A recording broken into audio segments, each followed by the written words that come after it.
Halo, saya Christine Angelika, mahasiswi PGSD Universitas Katolik Atmajaya 2019. Di sini saya akan menjelaskan dan melakukan percobaan perpindahan kalor dengan KD 3.6 menerapkan konsep perpindahan kalor dalam kehidupan sehari-hari. Yuk kita belajar. Panas dan perpindahannya. Panas atau kalor adalah energi yang dapat berpindah dari satu benda ke benda lainnya karena adanya perbedaan suhu. Panas dan perpindahannya dibagi menjadi tiga, yaitu konduksi, konveksi, dan radiasi. Konduksi Konduksi ini merupakan perpindahan panas melalui zat perantara tanpa diikuti oleh perpindahan zat perantara tersebut. Konduksi biasanya terjadi pada benda berbahan logam atau benda-benda padat. Misalnya, ujung sendok yang dipanaskan. Jika ujung yang lainnya dipegang, maka tangan kita akan merasakan panas. Hal ini terjadi karena panas berpindah dari ujung sendok yang dipanaskan, tetapi sendok tidak berpindah ke tubuh kita. Contoh peristiwa konduksi di kehidupan sehari-hari. Yang pertama, ada tiang bendera akan terasa panas saat dipegang jika terkena sinar matahari yang terlalu lama. Lalu yang kedua adalah setrika ketika dihubungkan dengan arus listrik, maka arus listrik akan mengalir melalui elemen panas.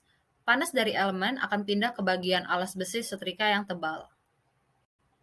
Selanjutnya, perpindahan secara konveksi.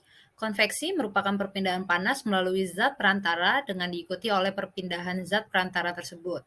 Konveksi dapat terjadi pada angin dan air. Air yang dipanaskan akan menjadi mendidih. Mulanya hanya air di bagian bawah panci yang akan mendidih terlebih dahulu. Selanjutnya akan mengalir sampai pada air di bagian atas panci, sehingga air dalam panci akan mendidih seluruhnya.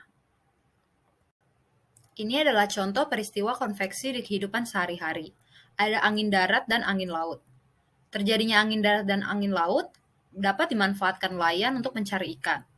Dan angin darat terjadi pada malam hari, sedangkan angin laut terjadi pada siang hari. Lalu yang terakhir ada perpindahan kalor secara radiasi. Radiasi ini merupakan perpindahan panas tanpa melalui zat perantara. Panas dapat secara langsung kita rasakan tanpa melalui benda-benda. Dan ini adalah contoh peristiwa radiasi di kehidupan sehari-hari. Yang pertama, pakaian yang basah akan kering jika dijemur di bawah terik matahari.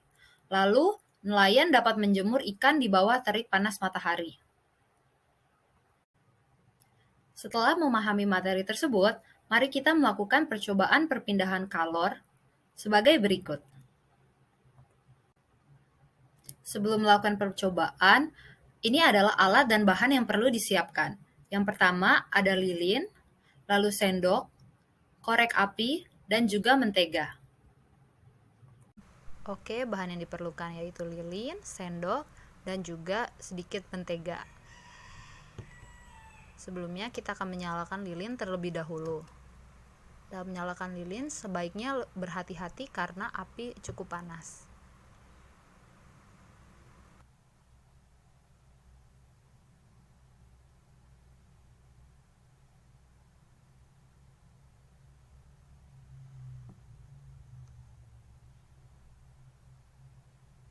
Saat api sudah nyala, ambil sedikit mentega menggunakan sendok.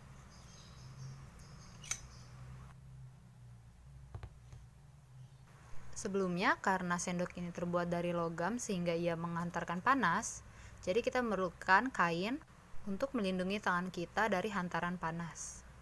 Seperti ini. Lalu taruh di atas api. Hanya dengan beberapa detik, mentega yang ada di sendok akan mencair.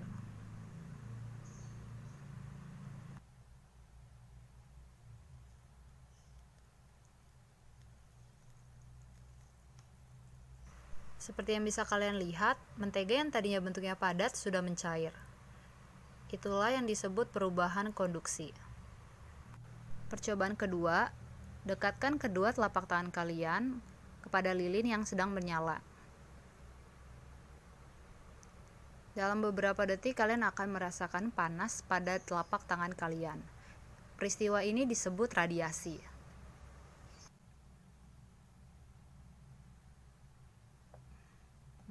percobaan ketiga kita akan kembali menggunakan sendok dan juga kepingan lilin yang nanti akan ditempelkan kepada batang sendok. Dan jangan lupa untuk menggunakan kain agar tangan kita tidak terluka oleh hantaran panas yang melalui batang sendok. Panaskan sedikit ujung kepingan lilin agar dapat menempel pada batang sendok.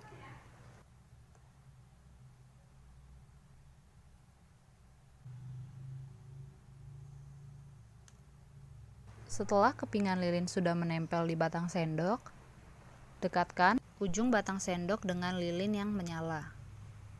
Lalu kita tunggu beberapa detik.